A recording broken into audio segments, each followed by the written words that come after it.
All right, so I heard this the other day, and it just rings so true, and I want to unpack this. So it's basically going to be a fresh perspective on how society, specifically men, have got very weak, what you can do about it, and how you can actually make a lot of money supporting men to actually step the fuck up, because it's getting real bad, okay? So I was listening to this podcast, this guy Owen Benjamin. Some people hate him.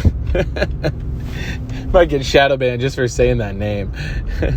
But he was one of the first people to get canceled. He was basically saying that like having kids be on the hormone blockers was child abuse. He said that on Twitter, and he's back on Twitter now, but for a long time he got banned hard. Like, they made an example out of him because they took him off Uber, Airbnb, all that, and it's pretty wild because he was just saying that about kids, trying to stand up for the kids. So anyway, that's not the point of this video per se, but he's like a homesteader, so every once in a while I'll just tune in. He's a comedian too. I find him to be pretty funny. I mean, some of his stuff is kind of out there, and he's still kind of brainwashed about the whole God thing. But he had on a guest, Curtis Stone, who's another celebrity guy, and he was interviewing him, and they're talking about this, how pigs, like, you grab a wild pig out of a forest or whatever, like in Texas. I don't know if you know this, but there's like insane infestation of these giant ass pigs, and you can actually go and you can shoot them out of a helicopter. It's like free reign. So I wanted to get my friend Cameron. He's got a hog gun down there. It's like a 308. If you know anything about guns, it's pretty heavy duty. And I'm trying to talk him into us going hog hunting sometime, because I would love to have that experience. But that's like some heavy duty stuff. So I don't know if I can get around to doing the helicopter thing where you do that. But anyway, I'm beside the point here. So you take a hog from the wild and you domesticate it. And the way that you can domesticate it is by giving it all the food that it wants. And you pen it in the area and you just feed it. And then you put female hogs with it, whatever. And he just basically has a life of gluttony. And the tusks will become softer, and then he'll lose his tusks. Isn't that interesting? Of course, this only happens for pigs. This does not relate to human men at all, because we all know human men just get so strong when they sit on their ass all day and work a job with no real purpose, and they just, wash it down with the Bud Light, and yeah. So that's the point of this episode. It's only pigs. Or is this what's happening with every man in the world? I also heard this recently. This is pretty fascinating. This is some fascinating psyop shit. In the Middle East, when I think it was in Syria, when one of the regimes wanted to basically overthrow, they hacked the media network and they put on all the TVs pornography all day long. And that basically corrupted and killed the will of the opponent. Because when you have non-stop, non-natural impulsing of sex at that level, or just something that's distracting you from your real purpose, you go weak, you go soft, you forget what you're here to do. So nowadays the men of the world are on some bullshit. I mean, and then that's why like Andrew Tate comes out and everyone's like, oh yeah, Tate, yeah, fuck yeah. But guess what happened to Tate? He didn't create enough of a network around him. I mean, I know he attempted, but he didn't really propose a real solution. His solution was, okay, everyone get 20 passports and learn Hustlers University and all that stuff. And it's like, look, I listen to some of the Hustlers University stuff. I think some of it's valuable in terms of how he thinks about business and speed and money and all that. And I'm not here to talk shit on Andrew Tate. I'm just saying that look at what the system does. The system takes someone like an Andrew Tate and then, quote unquote, crucifies him, makes him an example, locks him up and all that. And he's going to, come back. I think he's out now and whatever. I don't really follow him to the details. But I know enough to see that that man was a genius in how he got his message out. And he hit a chord with men. And he's very polarizing. But there's a deep yearning for men nowadays because they have no purpose. I mean, the most popular posts that I'll put on Facebook is the ones about men lacking purpose. And I'll get guys DMing me and they'll be like, oh yeah, that purpose one resonated with me. And it's so funny because I will then have the conversation with someone. I'll reach back out to them. I'll be like, okay, cool. So what about the purpose thing resonated with you? Like, I'm trying to actually see, are they serious about changing or not?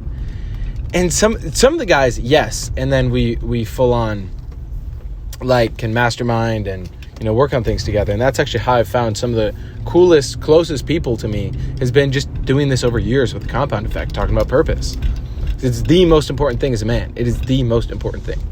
It's literally what you're here for.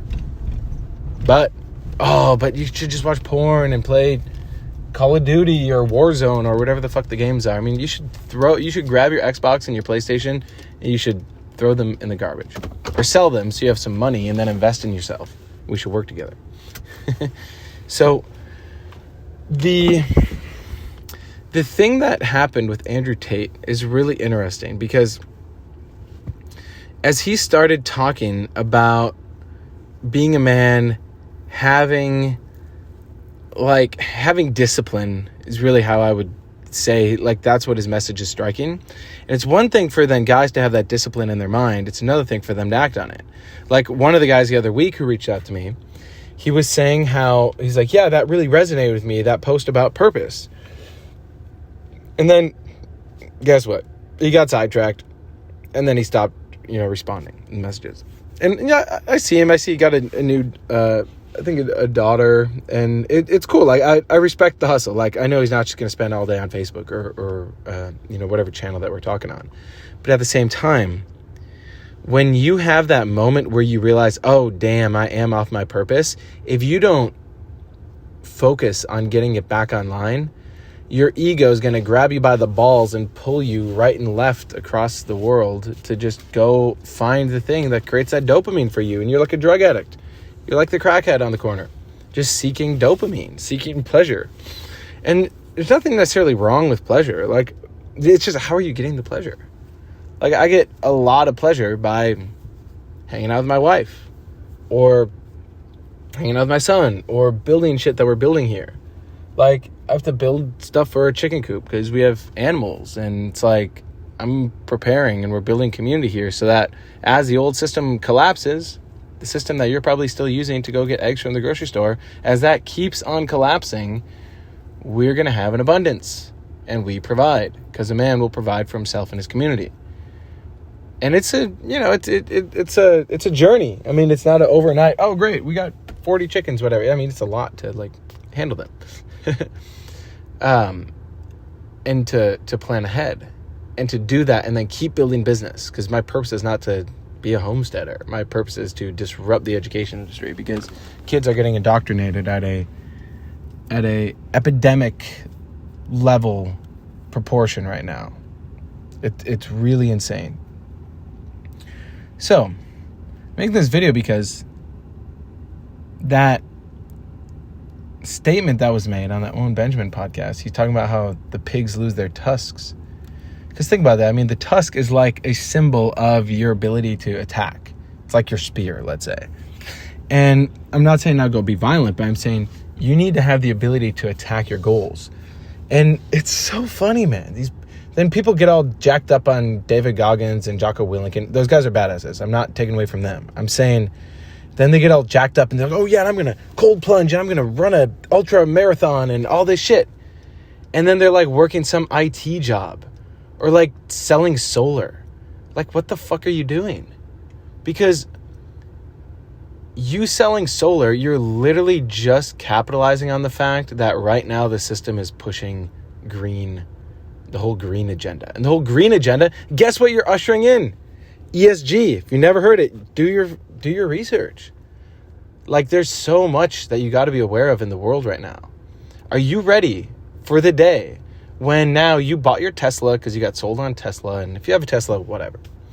But are you ready for the day where then they say, hey, you've been driving too much. Hey, You watch one too many Andrew Tate videos.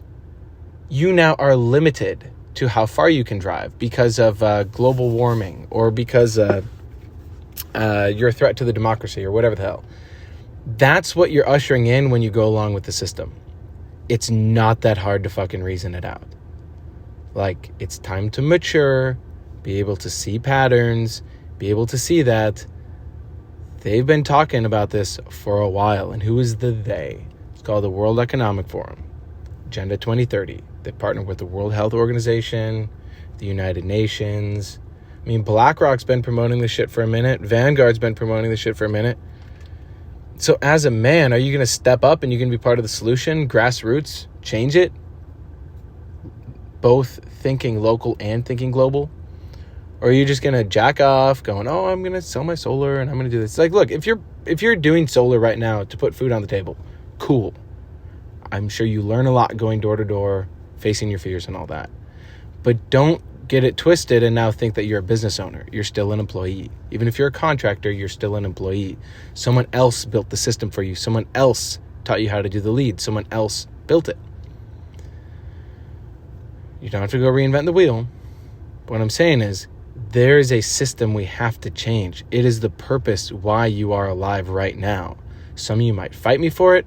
Some of you might not see it right now. Some of you are going to fight tooth and nail to fight for your thing, or you sell whatever, solar, Airbnb, AI softwares, whatever. You're trying to get rich on ChatGPT.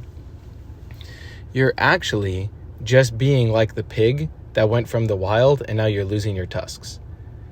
And that's rippling into everybody around you. And if you have kids, you especially need to wake up, because your kids are now witnessing you castrate yourself. I'll say that again. Your kids are witnessing you castrate yourself because you're just laying down to the system. Just laying down to it. Instead of standing up as equals and saying, look, what is the highest purpose I could give myself? Oh, yeah, we should step up, make sure that communities are stable, make sure that kids are getting a real education.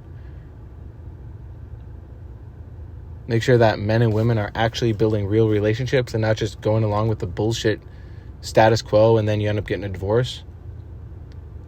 And then you have kids, and then you just say, well, it just wasn't working out for us, and now we got to share custody of the kids. It's like, you just fucked over that kid. Like, if that's the situation you're in right now, you're probably dealing with a lot of consequence. Okay.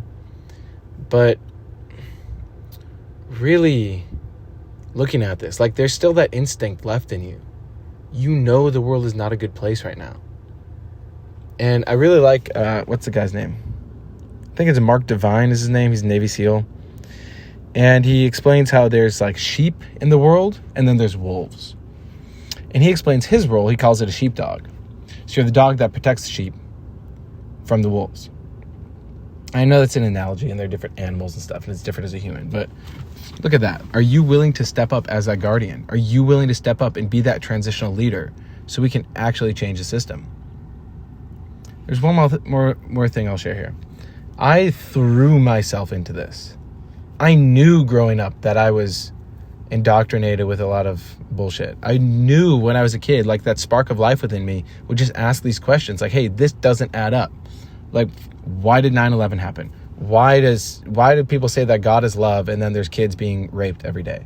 Like, this does not make sense. And people give me their kind of haphazard advice, and it did not work. So I then realized, okay, if I can throw myself in the room with people who I would say are crushing it and good at making money and good with business and all that, that's at least where I want to be. And then I'm going to figure it out from there, and I'm going to find the people who are actually here to change the world. Then fast forward, then I met my now wife, Jessica, and she grew up on a farm. Like, she grew up with very like hearty family where they know how to get shit done. Like, there's a level of tenacity, could be a word for it, where when you grow up, especially here, like where I live in Minnesota, I mean, there's 4 months out of the year where it's not really cool to go outside unless you're actually prepared. And if you're prepared, it's awesome. I love it. But like, it's really cold. And I've learned this now that we have the homestead, is like, there's a level of instinct that I've tapped into, and it's amazing. For example, we'll get like a blizzard and like big snow drifts. And if I don't plan ahead,